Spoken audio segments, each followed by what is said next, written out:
বিয়ের আগে বউরে বলে দিবেন, শোনো বউ, আমি কিন্তু বড় তেড়া যুবক, আমি কিন্তু 2 নম্বর পথে কামাই করব না। অতএব অন্য মানুষদের বউদের মতো সকাল বিকাল শাড়ি পাল্টাবা আর 3 পিস পাল্টাবা, মার্কেটে যায় কেনার পরে বলবা শুধু কার্ডের ঘষা দেন আর বিল দেওয়া হয়ে যাবে, এগুলো কিন্তু আমার দ্বারা হবে না।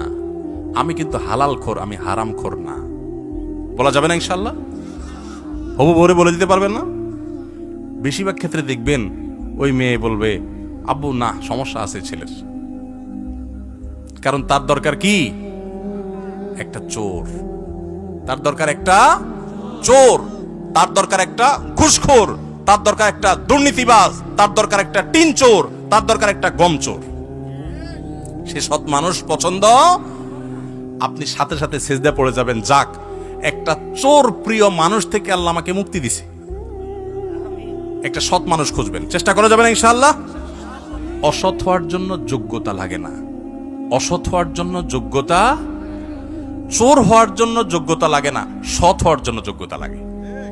সৎ হওয়ার জন্য মেরুদণ্ড শক্ত থাকতে হয়, হিম্মত থাকতে হয়, সৎসাহস থাকতে হয়। বাবাকে বলতে হয়, বাবা আমি চুরি করব না। তুমি অসন্তুষ্ট থাকতে পারো, বাবা আমি 2 নম্বর জিনিস তোমাকে খাওয়াবো না। আমাকে অন্যদের উদাহরণ দিবা না, আমাকে সৎ মানুষের উদাহরণ দাও। যুবকরা বলা যাবে না বাবাকে ইনশাআল্লাহ? বেয়াদবি করা ছাড়া সুন্দরভাবে বলা যাবে না।